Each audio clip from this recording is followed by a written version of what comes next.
നമസ്കാരം. 7ാം ക്ലാസ്സിലെ എല്ലാ കുഞ്ഞുങ്ങൾക്കും ഇൻഫോ മിററിലേക്ക് സ്വാഗതം. ഇംഗ്ലീഷാണ് നോക്കിക്കൊണ്ടിരിക്കുന്നത്. ഇംഗ്ലീഷിൽ തന്നെ ഗ്ലിംസസ് ഓഫ് ദി എമിറേറ്റ്സ് എന്നുള്ള ആ ഒരു ഭാഗമാണ് നമുക്ക് നോക്കാനായിട്ടുള്ളത് കേട്ടോ. ബാക്കി ഇത് മുമ്പ് വരെയുള്ളത് നമ്മൾ എടുത്തിട്ടുണ്ട്. ഈ പെൻഡിങ് ഉള്ളത് ഒട്ടും വൈകാതെ തന്നെ അപ്ലോഡ് ചെയ്യുന്നതായിരിക്കും കേട്ടോ. അപ്പോൾ ഒട്ടും വൈകണ്ട, അതാ നോക്കിയേ. Glimpses of the Emirates. Traveling always excites us. Here is a brief travel note about a country just across the sea.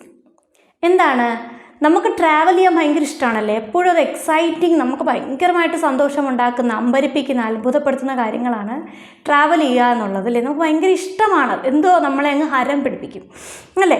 ഇവിടെ നൽകിയിരിക്കുന്നത് എന്താണ്, നമ്മുടെ ഒരു കടൽ കടന്ന് അപ്പുറത്തേക്ക് കടന്നു ചെല്ലുമ്പോഴുള്ള ഒരു രാജ്യം, അവിടെ കാണുന്ന കുറച്ച് കാഴ്ചകളാണ് നമ്മൾക്ക് ഈ ഒരു ട്രാവൽ നോട്ടിലൂടെ തരുന്നത് കേട്ടോ. എന്താണ്, what would await an accidental tourist in UAE? I wondered as I came out of the airport into the open air. Yes, I was an accidental tourist. എന്താ പറഞ്ഞിരിക്കുന്നത്? ആക്സിഡൻ്റൽ എന്ന് പറഞ്ഞാൽ എന്താണ്, യാദൃശ്ചികമായി ഉണ്ടാകുന്നത് അല്ലേ. അപ്പോൾ നമ്മൾ UAE എന്ന് പറഞ്ഞാൽ എന്താണ്, യുണൈറ്റഡ് അറബ് എമിറേറ്റ്സ്, നമുക്കൊക്കെ അറിയാം അല്ലേ. ദുബായും അബുദാബിയും ഷാർജയും ഒക്കെ അടങ്ങിയ UAE. അപ്പോൾ UAEയിൽ നമ്മൾ പെട്ടെന്ന് യാദൃശ്ചികമായിട്ട് ഒരാൾ അവിടെ ചെല്ലുമ്പം എന്താണ് നമ്മളെ കാത്ത് UAEയിൽ ഇരിക്കുന്നത്, ആരെ കാത്താ? യാദൃശ്ചികമായി ചെന്ന് കയറുന്ന ഒരാളെ സംബന്ധിച്ചിടത്തോളം UAEയിൽ എന്തൊക്കെ ഉണ്ട് എന്നുള്ളതാണ്. I wondered as I came out of the airport into the open air. എന്താണ്, എയർപോർട്ടിൽ നിന്ന് ആ വെളിയിലേക്ക് ഇറങ്ങിയ സമയത്ത് ഞാൻ അത്ഭുതപ്പെട്ടു പോയി. Yes, I was an accidental tourist. എന്താണ്, ഞാൻ വളരെ യാദൃശ്ചികമായി അവിടെ എത്തിച്ചേർന്ന ഒരാളാണ്, ടൂറിസത്തിന് വേണ്ടിയിട്ട് എത്തിച്ചേർന്ന ആളാണ്. എന്താണ്, കാഴ്ച കണ്ടിട്ട് പോകാം എന്ന് കരുതി തന്നെ അവിടെ വന്നതാണ്, പക്ഷേ അവിടേക്കായി വന്നതല്ല കേട്ടോ. I had been to Oman to stay with my niece. ആരോടൊപ്പം? എൻ്റെ അനന്തരവളോടൊപ്പം. അല്ലെങ്കിൽ നീസ് എന്ന് വെച്ചാൽ ആരാണ്? സഹോദരൻ്റെ മക്കൾ, സഹോദരിയുടെ മക്കൾ, അങ്ങനെയൊക്കെ ഉള്ള കുഞ്ഞുങ്ങളെയാണ് നമ്മൾ നീസ് എന്ന് പറയുന്നത്, പെൺകുട്ടികളെ കേട്ടോ. അപ്പോൾ എൻ്റെ നീസിൻ്റെ കൂടെ എവിടെ നിൽക്കാനാ? ഒമാനിൽ നിൽക്കാനായിട്ട് പോയ ആളാണ് ഞാൻ. അപ്പോൾ അവിടെ നിന്ന് വരുന്ന വഴിക്ക് I had just squeezed in 2 days on my way back home. ഒരു 2 ദിവസത്തേക്ക് ഞാൻ ഇവിടെ ജസ്റ്റ് ഒന്ന് ഇറങ്ങിയെന്നേ ഉള്ളൂ. എവിടെ? UAEയിൽ ഇറങ്ങിയെന്നേ ഉള്ളൂ. ഞാൻ തിരിച്ച് എങ്ങോട്ടേക്ക് പോവുകയാണ്? എൻ്റെ വീട്ടിലേക്ക് പോവുകയാണ്. But 2 days were enough to give me an eyeful and plenty of food for thought. ഈ 2 ദിവസം മതി എൻ്റെ ചിന്തകൾക്ക് വേണ്ടുന്ന ആഹാരം നൽകാൻ. എന്ന് വെച്ചാൽ എന്താണ്, ഫുഡ് ഫോർ തോട്ട് എന്ന് വെച്ചാൽ എൻ്റെ ചിന്തകൾ എന്നുള്ള അർത്ഥം തന്നെയാണ്. എനിക്ക് ഒരുപാട് ചിന്തകൾ, അല്ലെങ്കിൽ എനിക്ക് ഒരുപാട് കാഴ്ചകൾ തരാൻ ഒക്കെ വേണ്ടിയിട്ടുള്ള എല്ലാം എവിടെ ഉണ്ടായിരുന്നു? ഈ പറഞ്ഞ UAEയിൽ ഉണ്ടായിരുന്നു. എന്താണ്, 2 days were enough to give me an eyeful and plenty of food for thought. എൻ്റെ കണ്ണുകൾ നിറയ്ക്കാനും എൻ്റെ ചിന്തകൾ നിറയ്ക്കാനും വേണ്ടിയതായിട്ടുള്ള എല്ലാം ഈ 2 ദിവസം കൊണ്ട് എനിക്ക് അവിടെ നിന്ന് കിട്ടി. The dense clouds hovering above the wings of the aircraft had already given me an eyeful. എന്താണ്, നമ്മുടെ ആ വിൻഡോ സീറ്റിലൊക്കെ ഇരിക്കുന്ന സമയത്ത്, ഫ്ലൈറ്റിൽ പോകുമ്പോൾ വിൻഡോ സീറ്റിലേക്ക് ഇരിക്കുന്ന സമയത്ത് അതിൻ്റെ ചിറകിൻ്റെ താഴെയായിട്ട് ഇങ്ങനെ മേഘങ്ങൾ തൂങ്ങി കിടക്കുന്നതായിട്ടൊക്കെ നമുക്ക് തോന്നും. അപ്പം അവിടെ മുതൽ തന്നെ എനിക്ക് എന്ത് തുടങ്ങിയാണ്? കാഴ്ചകൾ ആരംഭിച്ചു. And the desert which seem to stretch endlessly was a spectacle too. ഇനി അവിടെ എന്താണ് കൂടുതലുള്ളത് അറബ് രാജ്യങ്ങളിൽ? തീർച്ചയായിട്ടും മരുഭൂമി ഉണ്ടല്ലേ. കണ്ണെത്താ ദൂരത്തോളം കിടക്കുന്ന ഈ മരുഭൂമിയും എനിക്ക് ഭയങ്കരമായ ഒരു കാഴ്ചയാണ് ഒരുക്കിയത്. The long drive in my friend Ashog's car from Ras Al Khaimah to Abu Dhabi was a memorable experience. എന്താണ്, റാസ് അൽ ഖൈമ സിനിമ പറയുന്നത് കേട്ടിട്ടില്ലേ? റാസ് അൽ ഖൈമയിലെ വലിയ വീട്ടിലെ രാജകുമാരൻ ഒറ്റയ്ക്കായിരുന്നു, കേട്ടിട്ടുണ്ടോ? ഈ സിനിമയിൽ പ്രേമം സിനിമയിൽ പറയുന്നുണ്ട്. അപ്പോൾ റാസ് അൽ ഖൈമയിൽ നിന്നും അബുദാബി വരെ ഞാൻ കാറിൽ പോയി. ആരോടൊപ്പം? എൻ്റെ ഫ്രണ്ട് അശോകൻ്റെ കാറിൽ പോയത് എനിക്കൊരു മറക്കാനാകാത്തൊരു എക്സ്പീരിയൻസ് ആയിരുന്നു. We never got tired of stopping and venturing out into the beach. എന്താണ്, നമുക്ക് ഞങ്ങളൊരിക്കലും ക്ഷീണിച്ചിട്ടില്ല. അതുപോലെ തന്നെ നമുക്ക് പുറത്തേക്ക് ഇറങ്ങി കാഴ്ച കാണുക എന്നുള്ളത് നിർത്താൻ തോന്നിയില്ല. അത്രത്തോളം ഞങ്ങൾ എത്ര ടയേർഡും ഒന്നുമായിരുന്നില്ല, ഞങ്ങളിങ്ങനെ പോയി കാണുകയായിരുന്നു. The sea had the same serene appearance everywhere. അപ്പം അവിടെ നിന്ന് യാത്രയൊക്കെ കഴിഞ്ഞ് വന്ന് കാറിൽ ഇത്രയും ദൂരം യാത്ര ചെയ്യുന്ന ഒരാൾ ടയേർഡാണെന്ന് പറഞ്ഞ് കയറി ഇരിക്കുകയാണോ ചെയ്യുന്നത്? അല്ല. എന്താണ്, അവർ കാഴ്ച കണ്ട് മതിയായില്ല, അത്രത്തോളം കാഴ്ചകളാണ് അവിടെ കണ്ടത്. ഏതൊക്കെ കാഴ്ചകളാണ്? സീ, കടൽ കാണാനില്ലേ ഇഷ്ടം പോലെ. The sea had the same serene appearance everywhere. എല്ലായിടത്തും കടലിന് ഒരേ ശാന്തത, സെറീൻ, ഒരേ ശാന്തതയായിരുന്നു ഉണ്ടായിരുന്നത്. One feels a kind of heavenly bliss at these quiet beaches. ഒരാൾ അവിടെ ചെന്നാൽ അയാൾക്ക് എന്ത് തോന്നും? ഹെവൻലി, സ്വർഗതുല്യമായ ഒരു നിർവൃതി അല്ലെങ്കിൽ ഒരു പരമാനന്ദമാണ് ഈ ബീച്ചസിലെത്തിയാൽ കിട്ടുന്നത്. ഭയങ്കരമായ ഒരു മനസ്സമാധാനമാണ് ഇവിടെ ഉള്ളത്. At Sweihan in Abu Dhabi I got sight of something unexpected. അപ്പോൾ അബുദാബിയിലെ സ്വീഹനിലെത്തിയപ്പോൾ എനിക്ക് എന്ത് കാണാൻ പറ്റി? ഒരു അൺഎക്സ്പെക്റ്റഡ് ആയിട്ടുള്ള ഒരു സംഭവം ഞാൻ കണ്ടു. It was the entrance to the Noor Abu Dhabi solar power plant. അപ്പോൾ ഇതെന്തായിരുന്നു? ഞാൻ അവിടെ ചെന്ന സ്ഥലം ഏതായിരുന്നു? Noor Abu Dhabi solar power plant ആയിരുന്നു. Noor Abu Dhabi solar power plant. എന്താണ് സോളാർ പവർ? എന്താണ് സോളാർ പവർ എന്ന് പറഞ്ഞാൽ? നമ്മുടെ സൂര്യപ്രകാശത്തിൽ നിന്നും വൈദ്യുതി ഉൽപ്പാദിപ്പിക്കുന്നതിനെയാണ് നമ്മൾ സോളാർ പവർ എന്ന് പറയുന്നത്. It is the largest single site solar power plant in the world. നമ്മുടെ ലോകത്തിൽ തന്നെ ഒരു സ്ഥലത്ത് ഏറ്റവും കൂടുതൽ സൗരോർജ്ജം അല്ലെങ്കിൽ സൂര്യപ്രകാശത്തിൽ നിന്നുള്ള വൈദ്യുതി ഉൽപ്പാദിപ്പിക്കുന്ന ഒരു സിംഗിളായിട്ടുള്ള ഒരു സ്ഥലം, ഏറ്റവും വലുത്, ലോകത്തിലെ തന്നെ ഏറ്റവും വലിയ സിംഗിൾ സോളാർ പവർ പ്ലാന്റാണ് ഏതെന്ന് പറഞ്ഞത്? ഇപ്പോൾ പറഞ്ഞ നൂർ അബുദാബി എന്ന് പറഞ്ഞത്. Producing a stupendous 1.2 GW of power. അപ്പോൾ എത്രത്തോളം ബൃഹത്തായ വൈദ്യുതിയാണ് അവിടെ ഉണ്ടാക്കുന്നത്? 1.2 GW വൈദ്യുതിയാണ് അവിടെ നിന്ന് ഉൽപ്പാദിപ്പിക്കപ്പെടുന്നത് കേട്ടോ. Of course tourist are not allowed inside. അതിനകത്തേക്ക് ടൂറിസ്റ്റുകളെ കയറ്റി വിടുമോ? ഇല്ല.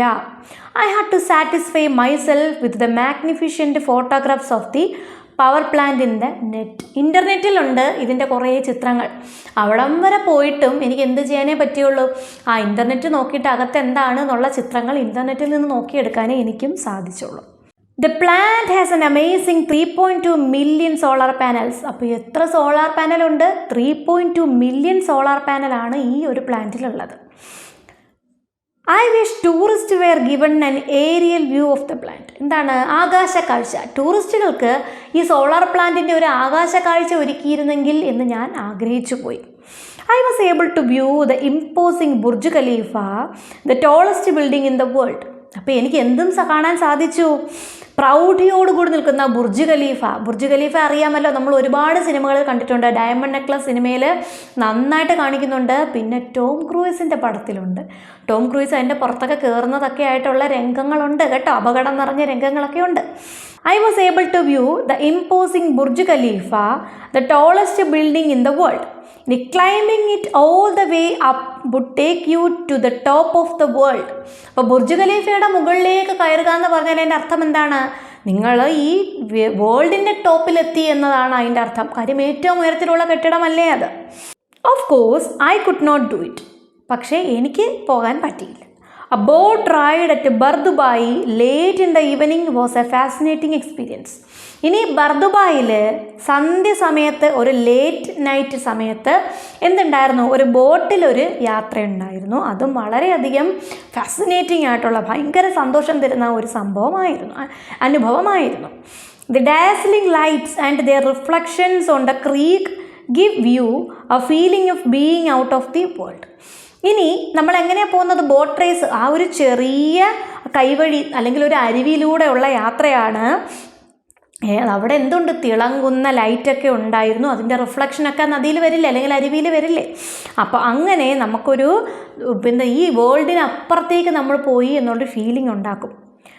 It was only matched by a ride on the metro from Al Nahda to stadium. ഇനി it was only matched by a ride on the metro from Al Nahda to stadium. അപ്പോൾ ഇതിനെ നമുക്ക് വേറെ എന്തുമായിട്ടെങ്കിലും ഒന്ന് മാച്ച് ചെയ്യാൻ പറ്റുമെങ്കിൽ, അതായത് ഞാൻ ഇപ്പോൾ പോയ ഈ യാത്രയുണ്ടല്ലോ, ഏതിലൂടെ? ആ ക്രീക്കിലൂടെ പോയ, ആ ചെറിയ കൈവഴിയിലൂടെ, അരുവിയിലൂടെ പോയ ആ യാത്ര നമ്മളെ അങ്ങ് വേറെ ഏതോ ലോകത്തിൽ കൊണ്ടുപോകും, അല്ലെങ്കിൽ ഈ ഭൂമിയിൽ നിന്ന് തന്നെ നമ്മളങ്ങ് മാറി വേറെ എവിടെയോ ആണെന്ന് തോന്നുമെന്ന് പറഞ്ഞില്ലേ? അപ്പോൾ അതേപോലെ തന്നെ അതുപോലെ മാച്ച് ചെയ്യാനായിട്ടുള്ള വേറെ ഒരേ ഒരു കാഴ്ചയെ എനിക്ക് അവിടെ പറയാനുള്ളൂ. അതെന്താണ്? ഒരു മെട്രോയിൽ ഞാൻ യാത്ര ചെയ്തു. എവിടെ മുതൽ എവിടം വരെ? അൽനാദയിൽ നിന്നും സ്റ്റേഡിയം വരെ നമ്മളൊന്ന് മെട്രോയിൽ യാത്ര ചെയ്തു. Watching the landscape from a train is always entertaining. ട്രെയിനിലിരുന്നു കൊണ്ട് ലാൻഡ്സ്കേപ്പ് കാണുക എന്ന് പറയുന്നത് ഭയങ്കര എൻ്റർടൈനിങ് ആയിട്ടുള്ള കാര്യമാണ്. പുൽമേടുകളൊക്കെ കണ്ടാണ് ഞാൻ യാത്ര ചെയ്തത്. But here was A landscape totally different from anything I had ever seen. പക്ഷേ ഇവിടെ ഒരു ലാൻഡ്സ്കേപ്പ്, ഏതാണ് ഈ മെട്രോയിൽ യാത്ര ചെയ്തപ്പോൾ കണ്ടെന്ന് പറഞ്ഞാൽ ലാൻഡ്സ്കേപ്പാണ്. ഞാൻ ഇതുവരെ കണ്ടിട്ടില്ല ഇങ്ങനെ ഒരു മനോഹരമായ ലാൻഡ്സ്കേപ്പ്. അത്രത്തോളം വ്യത്യസ്തമായിരുന്നു. മക്കളെ, ഇതിൻ്റെ ഇടയ്ക്ക് ഒരു കാര്യം പറഞ്ഞോട്ടെ. നമ്മുടെ വീഡിയോ ഇഷ്ടമായി നിങ്ങളൊന്ന് ലൈക്ക് ചെയ്യണേ. ലൈക്ക് കുറവാണ്, ഒന്ന് ലൈക്ക് ചെയ്യുക. കൂട്ടുകാർക്കൊക്കെ ഒന്ന് ഷെയർ ചെയ്ത് കൊടുക്കുക. നിങ്ങൾക്ക് കമൻറ്റ് ചെയ്യാൻ പറ്റില്ല, പക്ഷേ സബ്സ്ക്രൈബ് ചെയ്യാൻ പറ്റും. വീഡിയോ ഇഷ്ടമായാലും ഒന്ന് സബ്സ്ക്രൈബ് ചെയ്തേക്കണം കേട്ടോ. But nothing matched the Louvre Abu Dhabi Museum, a marvel by any standards. അപ്പോൾ ഇതിൽ നിന്നെല്ലാം അടിപൊളി തന്നെയാണ് എന്ത്? Louvre museum. ശരിക്കും ഈ ലൂവ്ർ മ്യൂസിയം എവിടെയാണെന്നറിയാമോ? ഫ്രാൻസിലാണ്. നമ്മുടെ മൊണാലിസയൊക്കെ വരച്ച് വെച്ചിരിക്കുന്നത് എവിടെയാണ്? ഈ ഫ്രാൻസിലെ ലൂവ്ർ മ്യൂസിയത്തിലാണ് കേട്ടോ. അപ്പോൾ അതിൻ്റെ ഒരു ചെറിയൊരു മ്യൂസിയം എവിടെയുണ്ട്? ആ പേരിൽ തന്നെ അബുദാബിയിലുമുണ്ട്. It houses some of the world's most fascinating archaeological remains, paintings, sculptures and other artifacts. എന്തൊക്കെയാണ് ഉള്ളത്? അപ്പം ഇത് ഹൗസസ് എന്ന് പറഞ്ഞാൽ എന്താണ്? അതിനകത്ത് എന്തൊക്കെ ഉൾക്കൊള്ളുന്നു എന്നാണ്. എന്തൊക്കെ ഉൾക്കൊള്ളുന്നു? ഈ വേൾഡിലെ മോസ്റ്റ് ഫാസിനേറ്റിംഗ്, അങ്ങേയറ്റം മനോഹരമായ, അല്ലെങ്കിൽ നമ്മൾ അത്ഭുതത്തോടെ നോക്കുന്ന പുരാവസ്തുക്കളുണ്ട്. ആർക്കിയോളജിക്കൽ റിമൈൻസ്, പുരാവസ്തുക്കളുടെ അവശേഷിപ്പുകളുണ്ട്. പെയിൻറ്റിങ്സ് ഉണ്ട്. സ്കൾപ്ചർ, എന്താണ്? ശില്പങ്ങളുണ്ട്. ആൻഡ് അതർ ആർട്ടിഫാക്ട്സ്, എന്താണത്? മറ്റു കരകൗശല വസ്തുക്കളൊക്കെ അവിടെ ഉണ്ട്. It carries the name of the famous Louvre museum in France on an agreement. അപ്പോൾ ഫ്രാൻസിലെ ലൂവ്ർ മ്യൂസിയമായിട്ടൊരു എഗ്രിമെൻ്റ് ഉണ്ട് ഇവർക്ക്. അതിൻ്റെ പുറത്താണ് ഇവരും ഈ പേരിട്ടിരിക്കുന്നത് കേട്ടോ. It has also rented more than 300 pieces from Louvre for display. ഈ ഫ്രാൻസിലെ ലൂവ്ർ മ്യൂസിയത്തിൽ നിന്നും ഏകദേശം 300ഓളം വസ്തുക്കൾ ഇവരെന്ത് ചെയ്തിട്ടുണ്ട്? റെൻ്റ് എടുത്തിട്ടുണ്ട്, കടം വാങ്ങിയിട്ടുണ്ട്. I thought it terribly unlucky of me to have spent only half a day in the museum. എനിക്ക് ഭയങ്കരമായിട്ട് വിഷമം തോന്നിയ ഒരു കാര്യം, എനിക്ക് ഒരു ദിവസം മൊത്തം കിട്ടിയോ? പകുതി ദിവസം മാത്രമേ ഈ മ്യൂസിയത്തിൽ സ്പെൻഡ് ചെയ്യാൻ എനിക്ക് കിട്ടിയുള്ളൂ. I would have love to spend at least a week. ഒരാഴ്ചയെങ്കിലും കിട്ടിയിരുന്നെങ്കിൽ എന്ന് ഞാൻ ആഗ്രഹിച്ചു. On boarding the flight to Calicut. അപ്പോൾ എവിടെ ഉള്ള ആളാണ്? കാലിക്കട്ടിലുള്ള ആളാണ്. അപ്പോൾ കാലിക്കട്ടിലേക്ക് പോകുമ്പോൾ I wished I had more time for a visit like this. ഇതുപോലൊരു വിസിറ്റ് എനിക്ക് വേണം, കുറച്ചുകൂടി സമയമെടുത്ത് വിസിറ്റ് ചെയ്യാൻ എനിക്ക് പറ്റണമെന്ന് ഞാൻ ആഗ്രഹിച്ചു. അറ്റ്ലീസ്റ്റ് 2 വീക്സ്, കുറഞ്ഞതൊരു 2 ആഴ്ചയെങ്കിലും. Another time I might get a chance again, you never know. ഇനി ഒരിക്കലാകട്ടെ, അല്ലേ? അപ്പം എന്താണ്? എനിക്ക് അങ്ങനൊരു ചാൻസ് കിട്ടുമായിരിക്കും. നിങ്ങൾക്കറിയില്ലല്ലോ, എനിക്ക് എന്താണ് അങ്ങനൊരു ചാൻസ് മിക്കവാറും കിട്ടുമായിരിക്കും. അപ്പോൾ ഇത്രയേ ഉള്ളൂ. സിമ്പിളല്ലേ? എത്ര ക്വസ്റ്റ്യൻ ഉണ്ട്? 4 ക്വസ്റ്റ്യനേ ഉള്ളൂ. അതും കൂടെ നമുക്ക് ഇതിൻ്റെ കൂടെ ഒന്ന് നോക്കിയാലോ? വെച്ച് താമസിപ്പിക്കണോ? വേണ്ട. നോക്കിയേ. Why does the author say that he had squeezed in 2 days? എന്താണ് അദ്ദേഹം 2 daysലേക്ക് സ്ക്യൂസ് ചെയ്തു എന്ന് പറഞ്ഞു? എന്തായിരുന്നു കാര്യം? He had not plan to stay in UAE stay ചെയ്യാൻ പ്ലാൻ ചെയ്തിരുന്നോ? ഇല്ല. He had been to Oman to stay with his niece. അദ്ദേഹം ആരോടൊപ്പം? ഒമാനിൽ അദ്ദേഹത്തിൻ്റെ അനീസിനോടൊപ്പം സ്റ്റേ ചെയ്യുകയായിരുന്നു. He was in his way back home. അദ്ദേഹം എങ്ങോട്ടേക്ക് തിരിച്ചു പോവുകയാണ്? വീട്ടിലേക്ക് പോവുകയാണ്. സോ എന്ത് ചെയ്തു? So the author say that he had squeezed in 2 days. കേട്ടോ. ഇനി why does the author say one feels a kind of heavenly bliss at these quiet beaches? ഒരു ഹെവൻലി ആയിട്ടുള്ളൊരു നിർവൃതി ഉണ്ടാകും എന്ന് പറഞ്ഞു. ഈ ശാന്തമായ ബീച്ചിലിരുന്നാൽ ഹെവൻലി ആയിട്ടുള്ള ഒരു നിർവൃതി ഉണ്ടാകുമെന്ന് പറഞ്ഞില്ലേ? അതെന്താ അങ്ങനെ പറയാൻ കാരണം? There was a serene appearance everywhere. എല്ലായിടത്തും എന്താ ഉള്ളത്? വളരെ ശാന്തമായിട്ടുള്ളൊരു അന്തരീക്ഷമാണ് ഉള്ളത്. അപ്പോൾ ശാന്തമായ അന്തരീക്ഷം എവിടെയാണ് ഉള്ളത്? ഹെവനിലല്ലേ? അതുകൊണ്ട് so one feels a kind of heavenly bliss at these quiet beaches. ഇനി why did the author have to satisfy himself with the photographs on the net? എന്താണ്? നെറ്റിലെ ഫോട്ടോഗ്രാഫ്സ് കണ്ട് സാറ്റിസ്ഫൈ ചെയ്യേണ്ടി വന്നു എന്ന് പറഞ്ഞില്ലേ? അതെന്താ അങ്ങനെ പറയാൻ കാരണം? Tourist are not allowed inside the Noor Abu Dhabi solar power plant, അല്ലേ? അതുകൊണ്ട് സോ എന്ത് ചെയ്തു? The author have to satisfy himself with the photographs on the net. Last question, അല്ല second last question. What does the author mean by a feeling of being out of the world? ഈ വേൾഡിന് അപ്പുറത്തേക്കായി പോയി എന്ന് തോന്നിയില്ലേ? എപ്പോഴായിരുന്നു? The dazzling lights and the reflections on a boat ride in Bur Dubai late in the evening give A feeling of being out of the world അല്ലേ? എവിടെയായിരുന്നു? നമ്മുടെ ബർദുബായിൽ ഒരു ബോട്ടിൽ യാത്ര ചെയ്തില്ലേ? അപ്പോൾ അപ്പോഴാണ് അദ്ദേഹത്തിന് അങ്ങനെ തോന്നിയത്. It suggest how beautiful is the experience എത്ര ബ്യൂട്ടിഫുൾ ആയിരുന്നു എന്നാണ് ഇവിടെ പറയുന്നത് അല്ലേ? ഇനി why did the author think he was unlucky in his visit to the Louvre museum? Louvre മ്യൂസിയത്തിലേക്ക് എത്തിയപ്പോൾ ഭയങ്കര അൺലക്കി ആയിട്ട് തോന്നി എന്ന് പറഞ്ഞില്ലേ? എന്താ കാര്യം? അവിടെ ഹാഫ് ഡേ അല്ലേ സ്പെൻഡ് ചെയ്യാൻ പറ്റുള്ളൂ. Because he hot only half A day in the museum അല്ലേ?